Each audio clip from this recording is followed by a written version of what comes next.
Vamos a orar. Señor, te damos gracias porque podemos sentir que tu Espíritu está aquí hoy entre nosotros. Te damos gracias porque has puesto tu mirada sobre cada uno de los que estamos aquí, Señor, y buscas la salvación para todos nosotros. Te rogamos ahora, Padre, que serenes los pensamientos, Señor, y prepares los corazones para escuchar la palabra, Señor.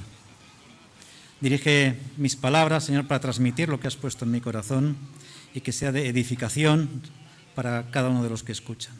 Es en el nombre de Jesús que te lo pedimos. Amén.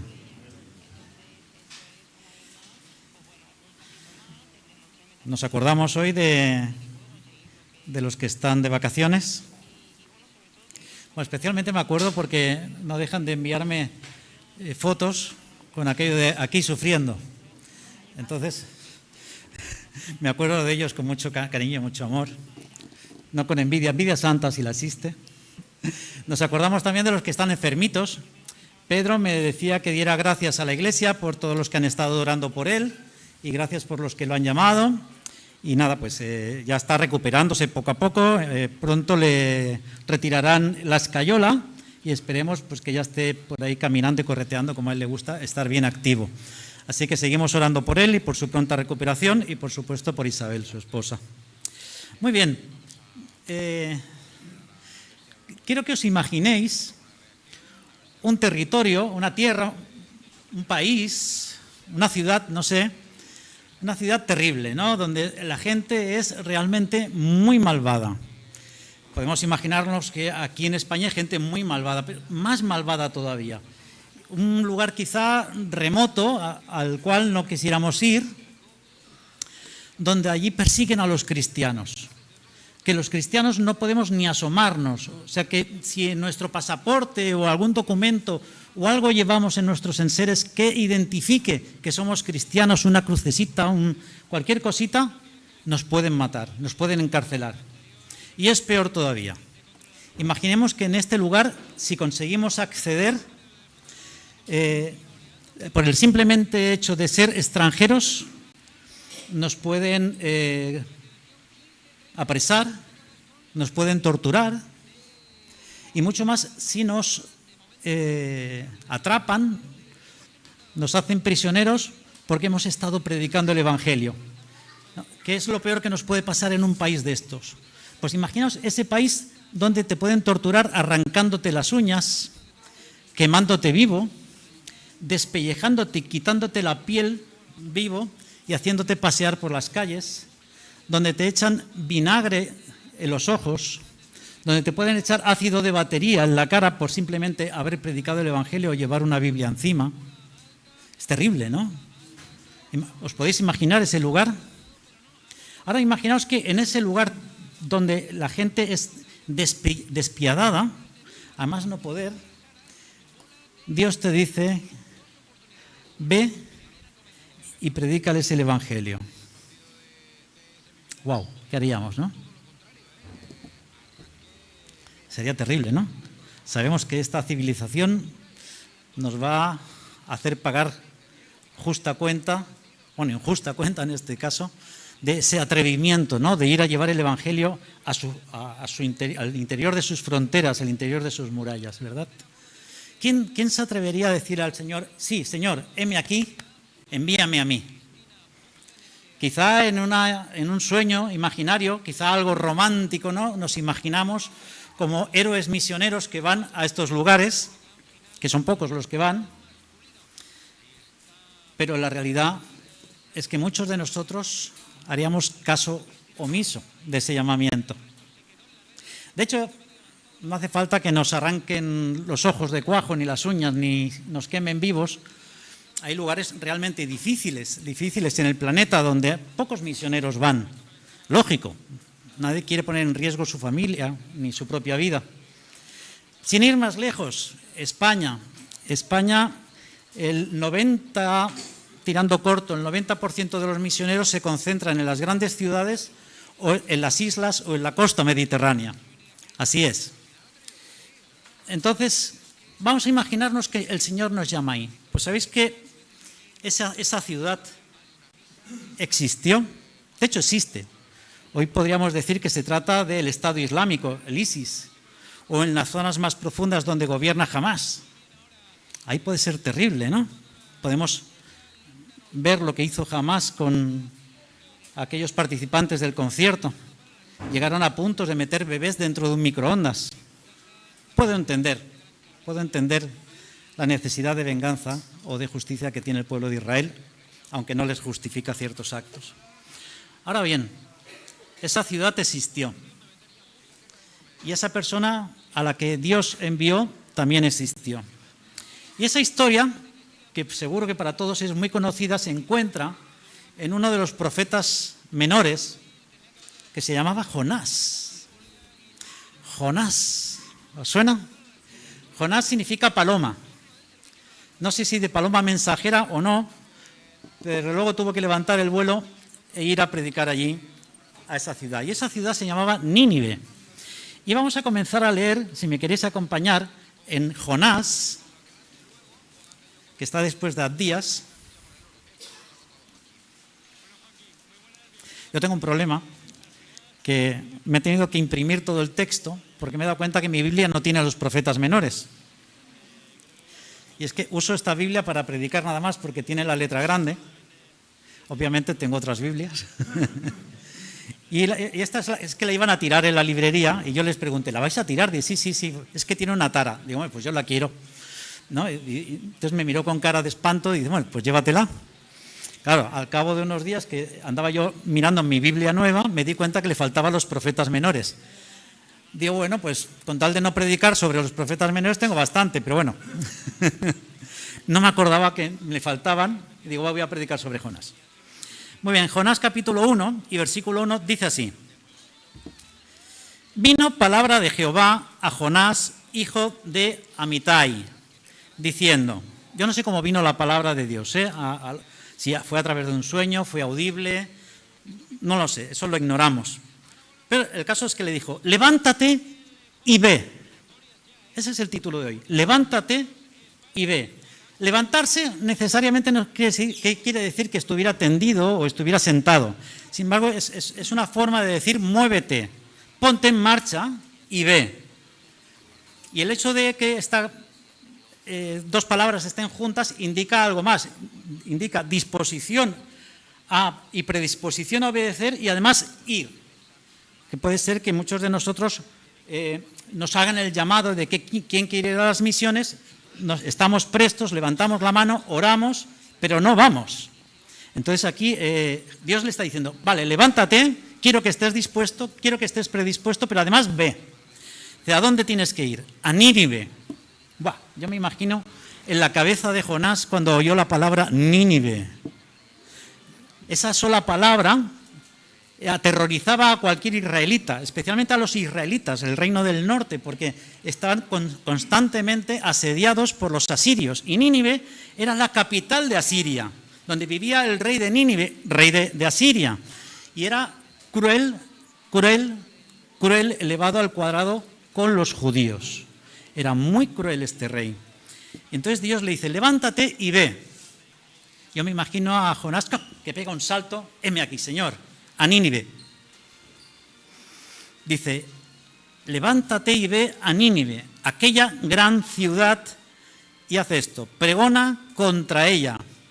No dice evangelízalos, sino pregona contra ella. Es decir, les va a venir un palo gordo, pregona contra ella, porque ha subido su maldad delante de mí. O sea, era tan grande el mal que había llegado a los oídos o a los ojos del Señor. No es que el Señor necesita que haya mucha maldad para que suba, simplemente que era tan exagerada que es una licencia literaria que se utiliza para decir, era tanto que llegó hasta el cielo, ¿no?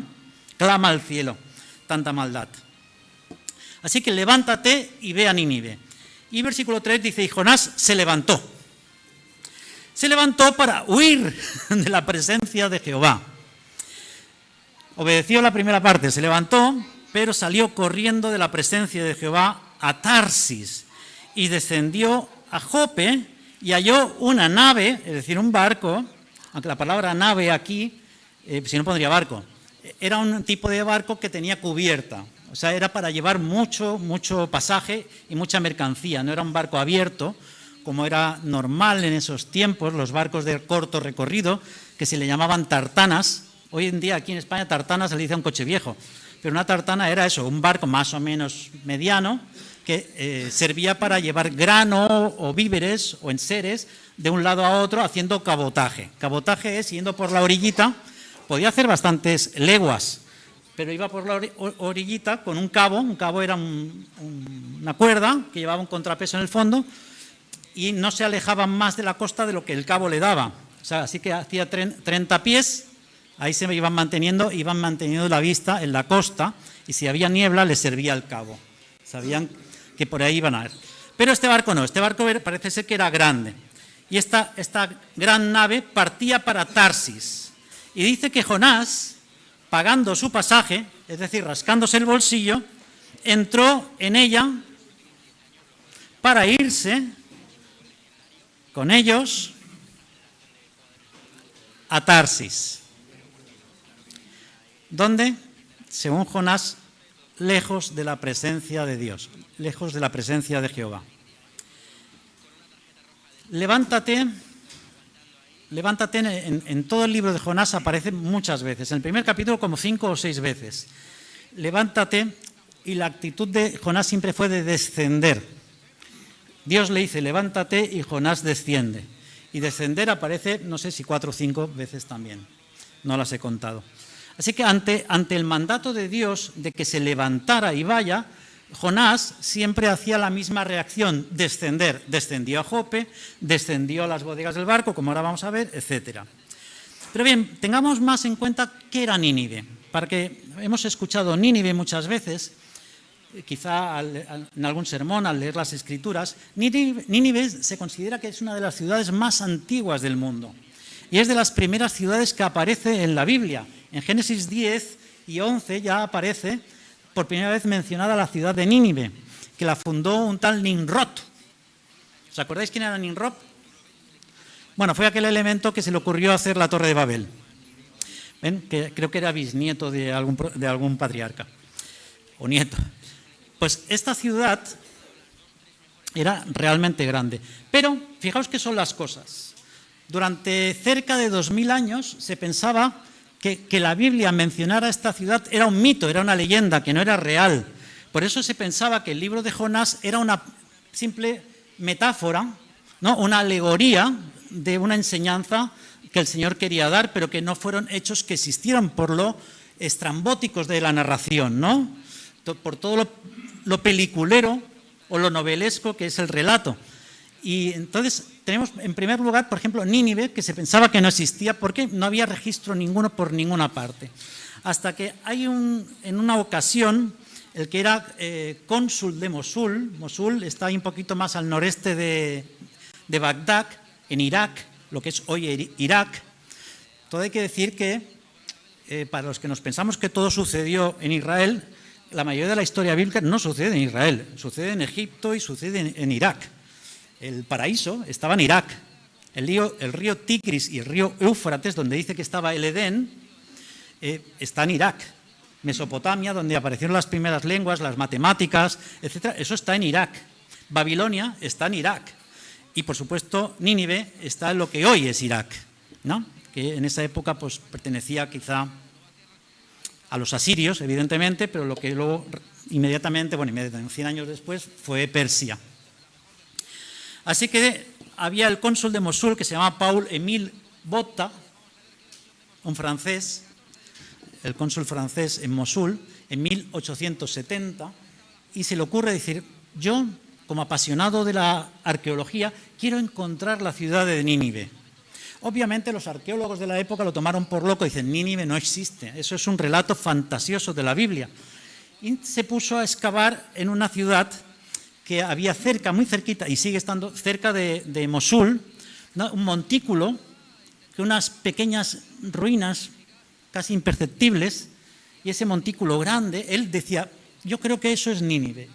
Y con sus recursos empezó a excavar ahí, contratando a algunos lugareños, y poco más que unas vasijas y unas tablillas se encontró ahí, hasta que se desanimó después de varios meses, creo que fueron 10 meses, excavando en ese lugar. Y entonces se traslada a otra ciudad que está a unos kilómetros más al norte, que dice, yo creo que voy a encontrar Nínive más arriba, y se va a Kosabac. Kosabac es el nombre que tiene hoy en día. Y ahí empieza a excavar. Y él cree que había encontrado Nínive porque empieza a desenterrar tablillas, tablillas con indicaciones cuneiformes. ¿Sabéis qué es eso, no? Esos conitos que van de un lado para otro, esa es la escritura cuneiforme, que no sé cómo la entendían, pero se ve que se entendía. Empiezan a encontrar estas tablillas, empiezan a encontrar relatos, piedras, y empieza a encontrar un palacio enorme. Y dice, esto es Nínive. Y se precipitó y empezó a anunciar que eso era Nínive. Y resultó que no era Nínive. Al cabo de un tiempo él se frustró, descubrió un palacio enorme con 200 habitaciones y 30 patios. Y resultó que eso era la antigua Dur-Surruquín. Dur-Surruquín. Y esto tiene mucha implicación para nuestra fe, porque Dur-Surruquín significa el rey Sargón. El rey Sargón es un rey que solo aparece una sola vez en toda la escritura y en toda la narrativa mundial e histórica. Otra cosa que los historiadores y los arqueólogos decían que eso era otra fábula bíblica, otro nombre inventado.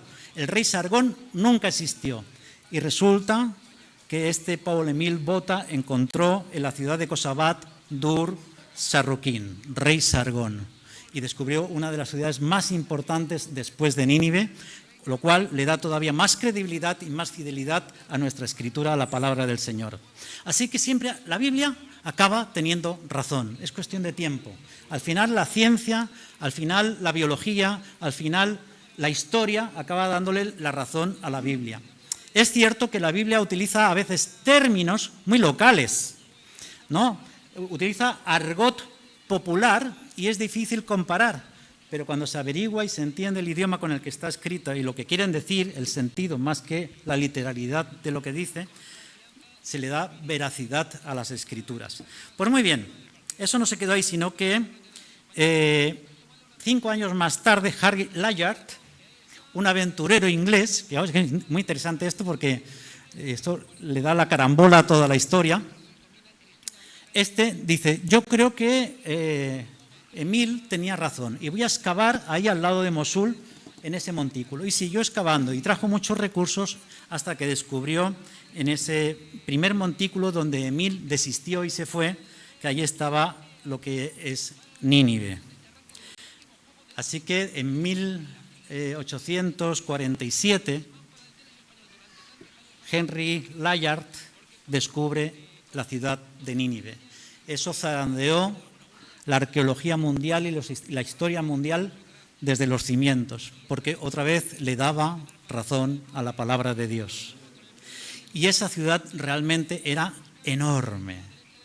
Esa sola ciudad más sus aledaños, lo que se podría decir Barcelona y aledaños, que sería Hospitalet, Santa Coloma, Badalona, realmente era tan grande como describe el libro de Jonás capítulos más adelante.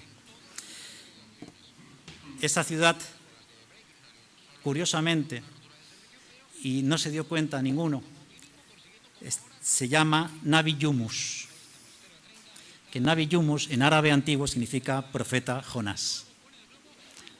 Lo tuvieron por más de 1800 años ahí delante y nadie se dio cuenta. Nadie se dio cuenta. Hubieran investigado un poquito y leyendas locales, leyendas de los viejos del lugar, hablaban de ese profeta Jonás. Muy bien, pues a esta ciudad Dios manda que vaya a hablar contra ellos a Jonás. Jonás. ¿Quién era Jonás? Jonás aparece por primera vez en Segunda de Reyes, capítulo 14, y dice: Él restauró los límites de Israel, hablando un rey, desde la entrada de Hamat hasta el mar de Araba, conforme a la palabra de Jehová, Dios de Israel, la cual él había hablado por su siervo Jonás, hijo de Amitai, profeta que fue de Gat-Efer. Fijaos que Jonás era un profeta reconocido. Jonás era un profeta que ya había profetizado antes, no era un novato, no era como otros profetas que Dios los caza al vuelo ¿no? O les dice de pronto que están cultivando y no se dedican ni siquiera al oficio de profeta y los manda a profetizar. Jonás era un profeta, y era un profeta de caché, y era un profeta bien patriota además. Era un profeta de los que pensaban que Dios era el Dios de Israel y su labor era profetizar al pueblo de Israel. Pero se había olvidado de que Dios también quiere ganar a otros pueblos, de que Israel no es el feudo de Dios, donde solo Dios actúa ahí, sino que Dios quiere que otras ciudades y otros reinos vengan a Él. Por eso hay profetas que van a Egipto, profetas que van a los reinos persas, profetas que fueron a Tiro y profetas que Dios manda a Nínive y a los reinos asirios. Dios quería que otras ciudades, que no eran israelitas, que no eran de Judea, vinieran a conocer al Señor de señores, a Jehová de los ejércitos, al Dios de Israel. Él quería eso, pero los israelitas una y otra vez se volvían más patriotas y pensaban que Dios era solo suyo. Decían, nosotros somos el pueblo escogido y por lo tanto nosotros solo tenemos derecho a Jehová. Él es nuestro rey y de nadie más. Y por eso muchos veían inconcebible que Dios los mandara a predicar a otras naciones, porque no tenía sentido. Entonces nos encontramos que si bien los asirios eran el terror de Israel y Jonás tuviera miedo de ir a los israelitas, yo creo que Jonás iba más allá. Jonás era además un racista o un clasista. Él pensaba que solo Dios era de los judíos y se niega a ir porque él no quería que los ninivitas se convirtieran. De hecho, lo vemos más adelante, que él dice, es que no, ellos no merecen conocerte, ellos no merecen arrepentirse, no merecen que tú los salves. Pero eso ya lo veremos más adelante, hoy nos vamos a centrar en el capítulo 1 si nos da el tiempo. Así que ellos habían olvidado, igual que los hebreos de la época de Jesús, de que Dios también era un Dios para los gentiles, que Dios no solo era un Dios para los hebreos. Dice, a los suyos vino y los suyos no le recibieron. Y como bien ha leído Antonio, ¿no? Dice, mas vosotros sois linaje escogido, real sacerdocio, nación santa, pueblo adquirido por Dios para que anunciéis las virtudes de aquel que os llamó de las tinieblas a la luz admirable. Así que somos pueblo escogido, no para que nos sintamos aquí maravillosamente y sintamos la presencia de Dios de una manera estupenda y nos vayamos con las pilas cargadas a nuestras casas, sino que cada uno de aquí somos real sacerdocio, pueblo escogido por Dios, para que anunciemos las virtudes de aquel que nos rescató. Y el pueblo de Israel era un pueblo escogido para que anunciara las virtudes de aquel que los salvó. Pero ellos no lo entendieron. Ellos pensaban que era el Dios para ellos y para nosotros y nada más, y los demás que se fastidian. Y a veces nosotros nos comportamos de la misma manera, que estamos muy a gustito con nuestro Dios, el Dios que nos salvó, y nos limitamos con solo predicarle a los nuestros. Y todo el mundo quiere predicar a los nuestros. Y todo el mundo quiere ministerios de púlpito, ministerios de alabanza, porque quieren ministrar a los nuestros. Pero nadie quiere ministrar a los de allá afuera. Y es ahí fuera. Y es ahí fuera donde hay mucha más necesidad. Hay una necesidad apremiante. La maldad que hay ahí fuera, con las ideologías que hay nuevas, con los nuevos movimientos ateístas, los nuevos movimientos orientales y la maldad que se ve en muchas ciudades y en muchos lugares de este planeta, eso está subiendo a los oídos y a los ojos de Jehová y nosotros tenemos que ir a anunciar las buenas nuevas, las virtudes de aquel que nos rescató. No seamos Jonases. No seamos como Jonás, que sí, que nos levantamos, pero para ir en dirección contraria. Esto no es el feudo de Dios. El planeta es el feudo de Dios, pero nosotros somos escogidos para ir a hacer esa labor. ¿Cómo nosotros? ¿Quiénes somos nosotros? Somos poca cosa. Aparentemente somos de lo peorcito, de lo vil de este mundo escogió Dios. ¿Para qué? Para lo mismo, para que fuéramos de testimonio a los de ahí fuera.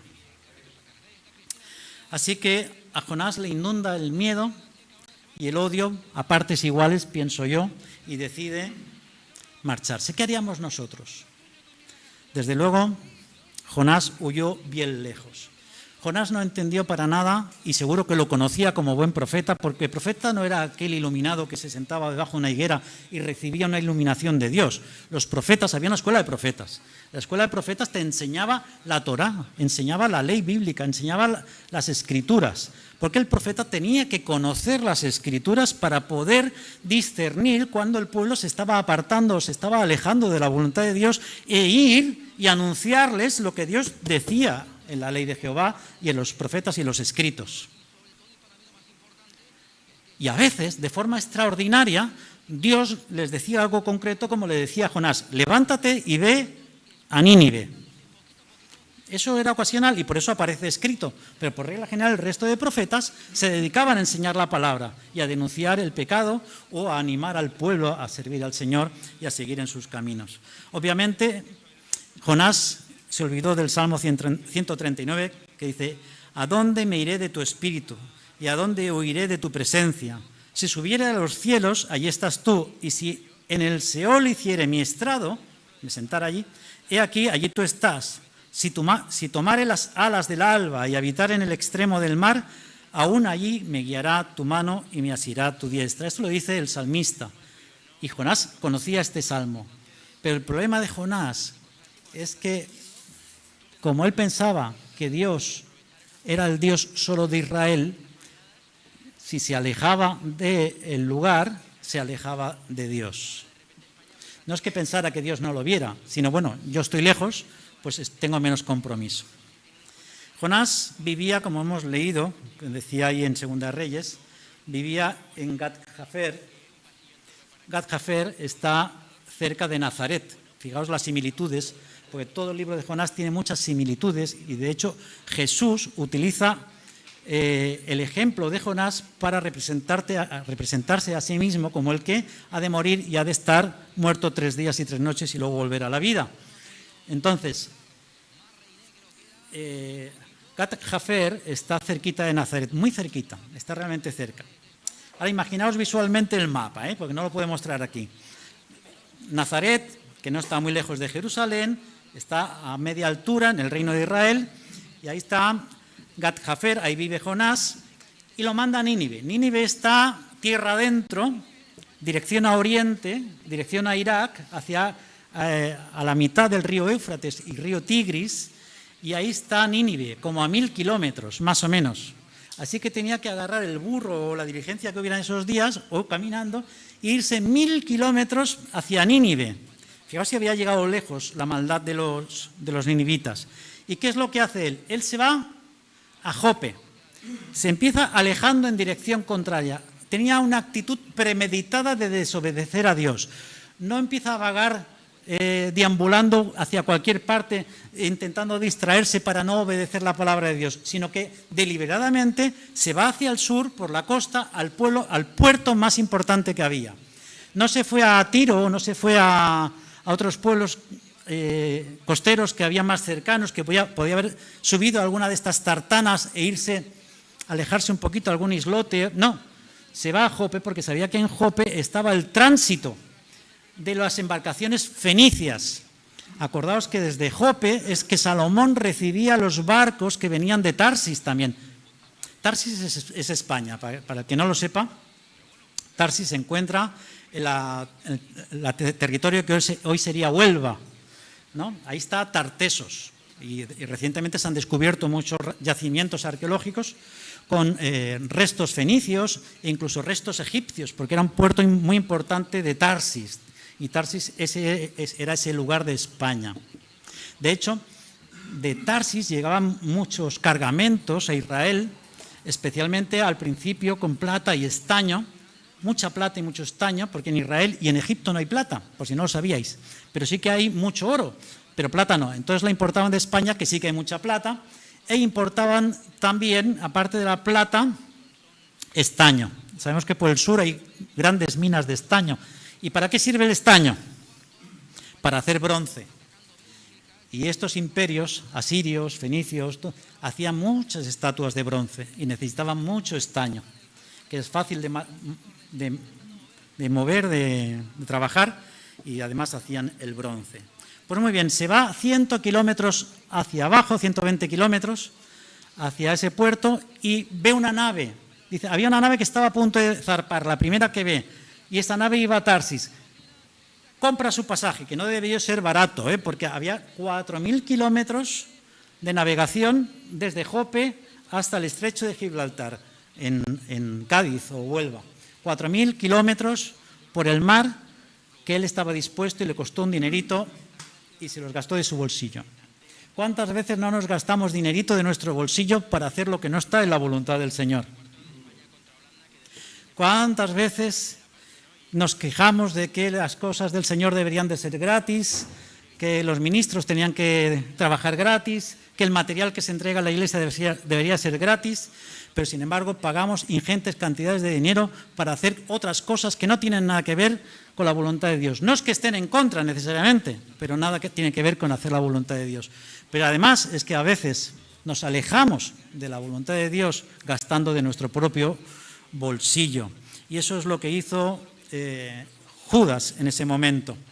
Y agarra, paga su dinero y se va a Tarsis. Se va hacia Tarsis. No debió de ir muy lejos. No sabemos cuánto tiempo pasó desde que zarpó hasta que sucede lo siguiente. El versículo 4 dice, pero Jehová hizo levantar un gran viento. Sí, tengo aquí, gracias. Jehová hizo levantar un gran viento. Aquí vemos la palabra levantar otra vez. En el mar. Y hubo en el mar una tempestad tan grande que se pensó que se partiría la nave. Imaginaos estas naves que podían caber hasta 200 personas, varias toneladas de material. En esa época, si bien lo que traían era plata y estaño, lo que se llevaba hacia allí era vino y aceite, curiosamente. Luego ya aquí se ve que aprendieron a cultivar viñas y olivos, ya no fue necesario, pero en esa época de Israel llevaban vino y aceite. Yo sé lo que es estar en el mar. Como os he dicho alguna vez, yo hice el servicio militar en un barco y cuando nos tocaba patrullar, porque yo estaba en un patrullero, en el mar da Morte, la costa da Morte, en Galicia, aquello crujía como una cáscara de nuez. Yo que estaba en máquinas, yo pensaba que aquello se partía. Digo, esto se parte aquí, nos vamos todo al fondo porque el barco es de hierro y el hierro se hunde. Así que yo digo, bueno, tengo la confianza de que si me muero hoy, iré al cielo. Así que bueno, pero si puede ser que ahora no, pues mejor, ¿no? Pero bueno, aquello crujía pero no se rompía. Imagino el miedo que pasaron estos marineros experimentados que estaban acostumbrados a hacer ese trayecto que más de un temporal pillarían. Pero como no era una tormenta normal, que era una tormenta sobrenatural, era un temporal sobrenatural porque lo mandó Dios. Hizo levantar Dios un viento tremendo en ese mar y hubo una tempestad enorme, sobrenatural, porque Dios usa cosas sobrenaturales para ejercer su voluntad sobre la gente. Y a veces queremos evadir la voluntad de Dios y Dios tiene que usar recursos extraordinarios y sobrenaturales para que nosotros acabemos obedeciendo a su voluntad. Dice, pero hizo levantar y pensaban que se partiría la nave. Y los marineros, versículo 5, tuvieron miedo y cada uno clamaba a su Dios y echaron al mar los enseres que había en la nave. ¿Para qué? Para descargarla de ellos. Al tirar todos los enseres al mar, todo lo que pesaba, la nave pues flota un poquito más, tiene menos calado y más posibilidades de que no se hunda y de que se llene de agua. Pero Jonás había bajado. La palabra correcta que aparece ahí, había descendido. El tipo desciende más abajo, no se podía quedar en cubierta, sino que se va más lejos todavía. Todo lo lejos que podía de Dios. Al fondo de la nave, descendió al interior de la nave y se había echado a dormir. Así que tenemos a Jonás que se encuentra en medio de una fuerte tormenta, una tormenta sobrenatural, toda la tripulación temiendo por su vida, pensando que la nave se iba al fondo del mar. Y estos marineros experimentados se preguntan, ¿pero dónde está ese tipo que pagó el pasaje? ¿Dónde está? Y estaba abajo durmiendo. ¿Qué le puede llevar a una persona a dormir? ¿Cómo podía dormir en semejantes circunstancias? A veces el hecho de dormir es que, como dijo César una vez, anestesiamos nuestra conciencia, tenemos una anestesia espiritual para poder o para impedir que la voz de Dios haga mella en nuestra vida, penetre en nuestra vida. Así que él se mantuvo impermeable a la voluntad de Dios durmiendo. Y a veces dormimos, no físicamente, pero sí espiritualmente o emocionalmente, intentando no querer escuchar la voz de Dios, no queriendo escuchar lo que Dios quiere de nosotros. Y puede ser que Dios nos esté recordando una y otra vez, levántate y ve, a lo que sea. Y Dios nos está increpando para que nos levantemos, para que abandonemos la comodidad, nuestra zona de confort y vayamos o hagamos algo determinado. Pero nosotros nos mantenemos dormidos. Y dormidos despiertos, distraídos con la tecnología, distraídos con hobbies, distraídos con la familia, distraídos trabajando muchas horas, distraídos de cualquier manera, con tal de no escuchar ese levántate y ve. ¿Cuánto podemos dormir antes de que nuestras conciencias sean cauterizadas del todo? Antes de que nuestras conciencias cicatricen y ya sea imposible escuchar la voz de Dios claramente. ¿Cuánto tiempo habríamos de dormir? Si estamos y si Dios quiere hacer su voluntad con nosotros, nos va a despertar de una u de otra forma. Dice que los marineros empezaron a echar todos los enseres por la borda. A veces es necesario que echemos todo aquello que tiene valor para nosotros por la borda, para poder salvarnos y escuchar y hacer la voluntad de Dios. Para un náufrago, cuando tiene que elegir entre sus cosas valiosas o la vida, siempre va a escoger la vida. Para los creyentes, a veces nos aferramos a lo que valoramos. A veces es lo material, a veces es lo ministerial, a veces es lo emocional o sentimental. Y no lo echamos por la borda y nos hundimos con el barco y con todas nuestras propiedades o pertenencias, todo aquello que valoramos. Pero un marinero, como Dios manda, primero echa todo por la borda porque intenta salvar la nave. Y así lo hicieron, echaron todos los enseres valiosos por la borda con tal de salvar la vida y salvar la nave. Dice el versículo 6, dice, y el patrón de la nave se le acercó y le dijo, acordaos que estaba Jonás durmiendo al fondo del barco. Dice, ¿qué tienes, dormilón? ¿Qué te pasa? O sea, estaba espantado. ¿Cómo podía estar este tipo durmiendo con la tormenta que había? Es casi imposible. Yo en esos temporales que he mencionado por la Costa da Morte, el barco se tumbaba, era un barco grande de unos 35 metros de eslora, se tumbaba de tal manera que las olas pasaban por encima del barco. Saltaban algunas olas que uno podía ver la quilla fuera del agua y caía de golpe y eso era terrible.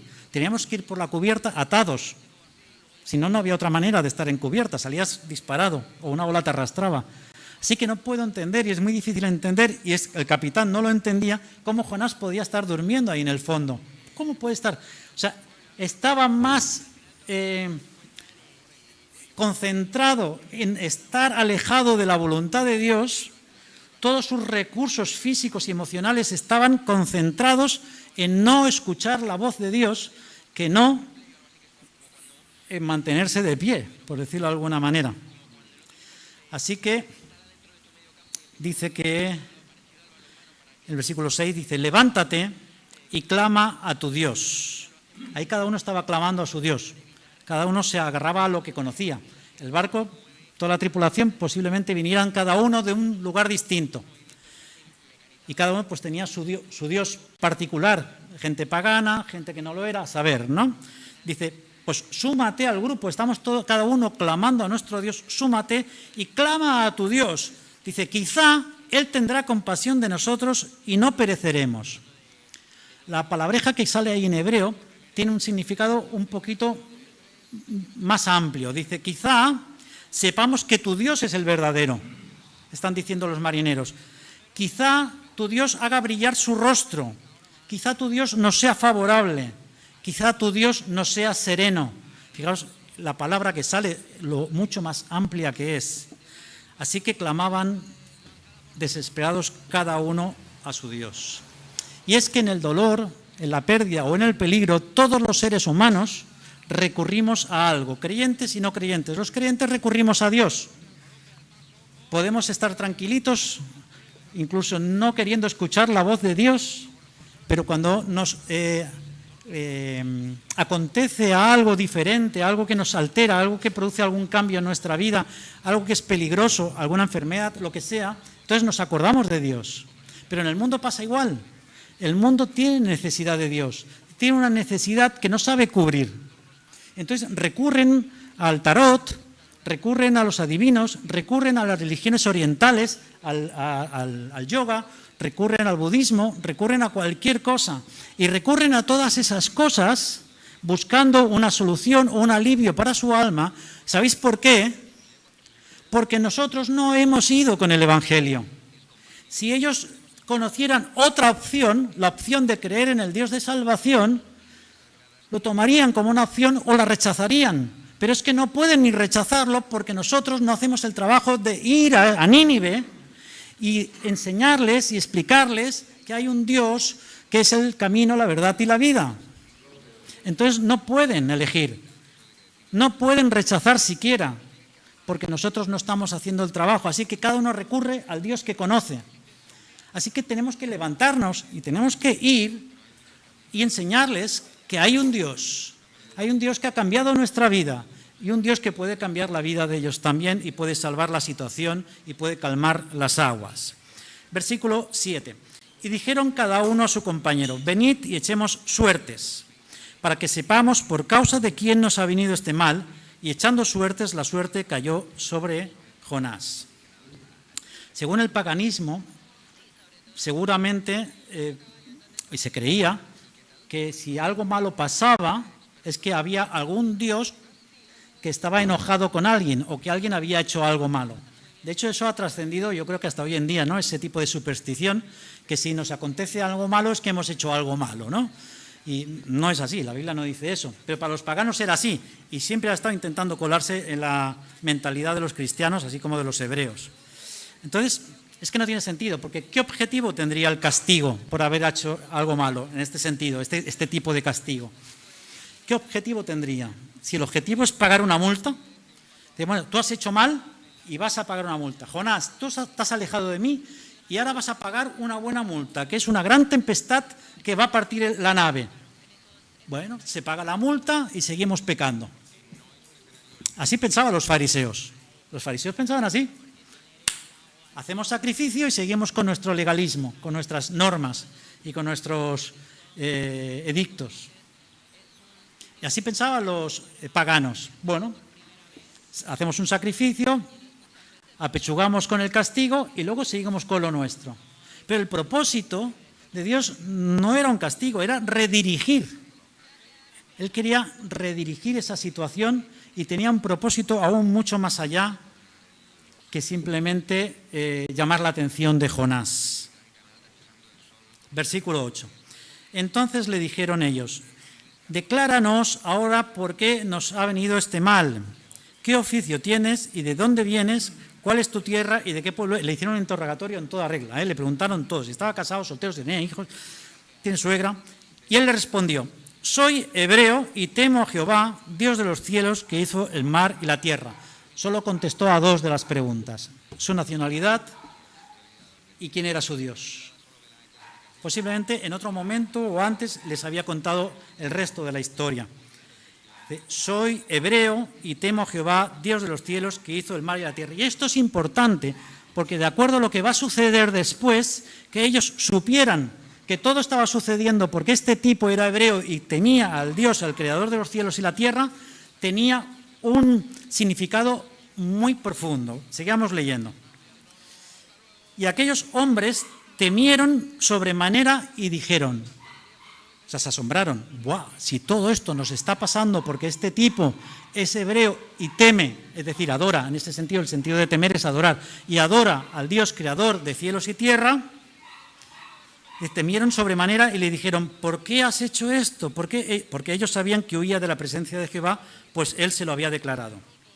Y le dijeron: ¿qué haremos contigo para que el mar se nos aquiete, para que se calme? Porque el mar se iba embraveciendo más y más. Él le respondió, Jonás, tomadme, literalmente levantarme, aquí aparece otra vez, levantarme. O sea, él no se quería ni levantar, que lo levantaran. O sea, para acabar obedeciendo a Dios, de levántate, no, que me levanten.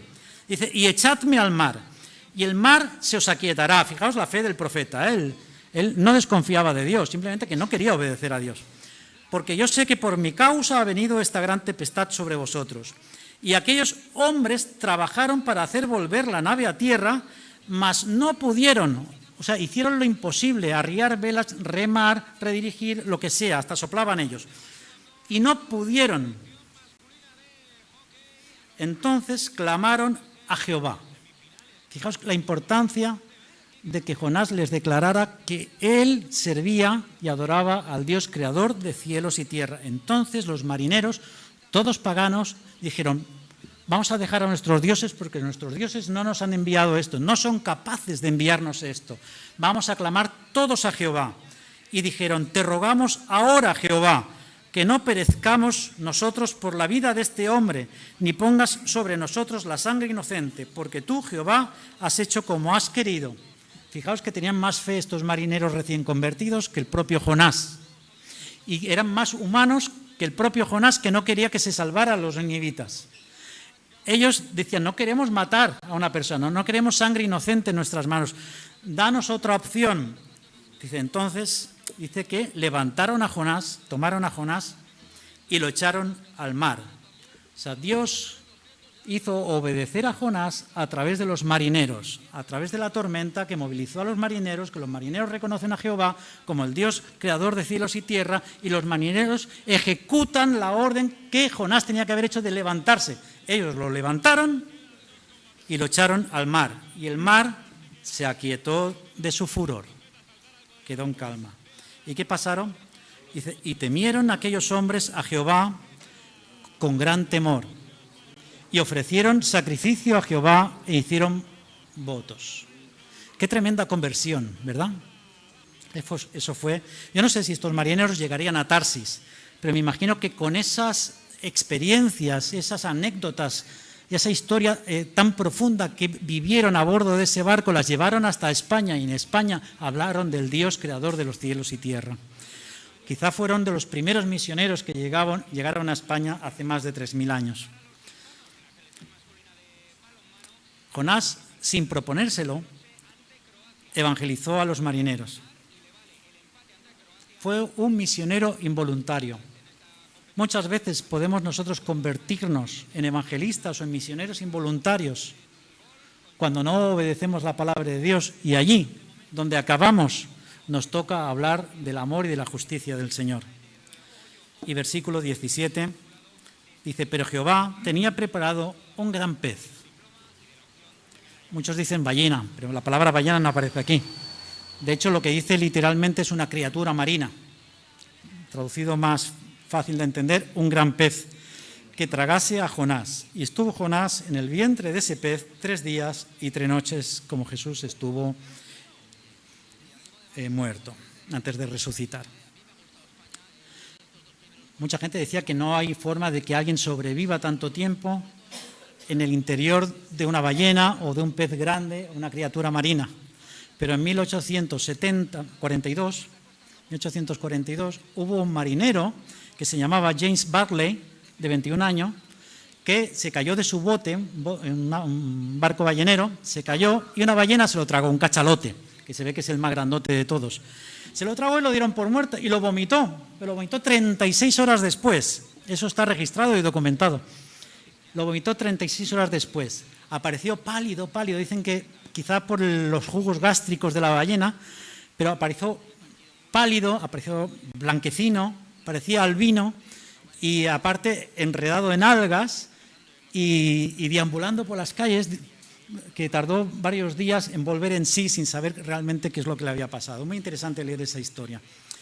Ahora bien, ¿por qué Dios, en lugar de permitir todo eso, no detuvo a Jonás antes de que se subiera al barco? ¿Era necesario que Jonás pasara por todo eso? Antes de salir de su pueblo, de Het-Jafer, él podía haberle traído, yo que sé, unos bandidos que lo raptaran y lo secuestraran y lo llevaran a Nínive de cabeza. Podía haber hecho 1000 cosas. pero no permite que camine 120 kilómetros hasta Jope, que pague, que pierda el dinero porque perdió el pasaje, ya no fue a Tarsis, no sé si le reservaron el billete o no.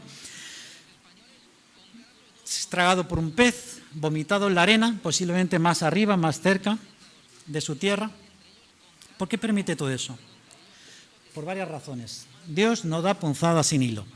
Una, los marineros necesitaban creer.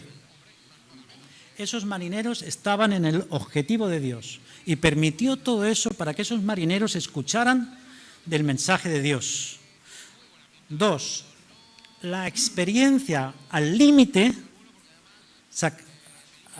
casi al límite de lo que él podía resistir, es lo que necesitaba Jonás para ser motivado a obedecer a Dios. Por lo tanto, a veces Dios nos lleva por circunstancias que no entendemos, a trabajos que no queremos, a lugares con compañeros de estudios que no queremos, con vecinos que no queremos, para que prediquemos el Evangelio, para que seamos de testimonio. No lo veas como un castigo, no lo veas como mala suerte. Velo como una oportunidad para llevar el mensaje de salvación a esas personas que más lo necesitan. Y que posiblemente esas personas tengan más capacidad de extender el Evangelio como pasó con estos marineros. Igual que pasó en Pentecostés. ¿Por qué vino el Pentecostés en pleno Pentecostés, valga la redundancia? Porque la ciudad estaba llena de gente de todas partes y luego iban a expandir, cuando regresaran a sus países y a sus tierras, el Evangelio con ellos. Por esta manera Dios quiso que estos marineros se conviertan para llevar el mensaje de Jehová allá donde fueran. La experiencia al límite de Jonás le motivó a obedecer. Y luego, algo muy importante, el aspecto que seguramente se le quedó a Jonás, más la leyenda la leyenda que le precedía de haber sido alguien que fue comido por una ballena, tragado y vomitado, después eso le acompañó hasta llegar a Nínive. Y ese aspecto blanquecino de medio muerto, ese aspecto de nutria, y además con esa leyenda que le precedía, en Nínive le iba a abrir puertas. Porque un profeta israelita que va de frente a decirles que Dios va a destruir la ciudad si no se arrepienten, hubiera tenido mucha oposición. Pero a alguien que la gente ya empezaba a hablar de que había sido vomitado por una ballena, ¿no? Que muchos rápidamente, el chisme sabéis que corre, ¿no? Como la pólvora, eso se extendió antes de que Jonás llegara a Nínive, de que había alguien que había sido tragado por una ballena y había sobrevivido. Y para un ninivita, que su diosa o su dios Dormus tenía forma de pez, eso era más que motivo para que prestaran atención. Dios alineó las circunstancias para que Jonás pudiera hablar en un contexto, con su contexto, de manera que los otros escucharan. Y a veces a nosotros no nos escuchan ahí fuera porque no sabemos hablar el idioma de ahí fuera. Hablamos nuestra jerga cristiana evangélica y hablamos a los de afuera como si nos salváramos a nosotros mismos. Tú necesitas ser redimido por la sangre de Cristo. ¿Pero quién entiende eso? Ahí fuera no lo entienden. Hablemos en un lenguaje, diciendo la verdad en un lenguaje que puedan entender. No nos podemos acercar a los de aquí afuera con una Biblia sobaquera, ¿no? con cara de querer captar adeptos para decirles que son unos pecadores y que deben de arrepentirse. Hemos de ir de manera que ellos bajen el muro y digan, vamos a escuchar lo que este tiene que decir, porque hay algo diferente en él. Mira lo que le pasó, mira cómo su vida cambió, mira lo que Dios, creador de cielos y tierra, hizo en el mar. Nuestra vida, nuestro testimonio, tiene que traspasar las fronteras de nuestro entorno evangélico, hermanos. Eso tiene que ser así. Tenemos, queridos hermanos, aunque tengamos miedo al extranjero, al que está ahí fuera, tenemos que obedecer, tenemos que amar al perdido, tenemos que comprender que si nosotros no le llevamos el Evangelio, ni siquiera tienen la oportunidad de rechazar el Evangelio. Y les hablamos del infierno y no saben siquiera de qué estamos hablando. No han tenido la oportunidad de rechazar el Evangelio como para ir ahí. Tenemos que levantarnos y obedecer. Vayamos a donde Dios nos manda. Y esa tormenta que nos sobrepasa va a desaparecer. Sientes que Dios te inquieta, sientes que esta palabra te está inquietando en tu mente, levántate y ves hacia Él, porque es la única forma de que Dios calme esa tormenta que tenemos en nuestro interior. Levántate y obedece la palabra de Dios.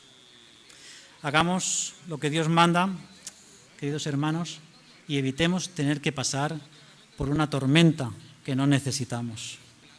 Amén. Quiero concluir con la lectura que Jesús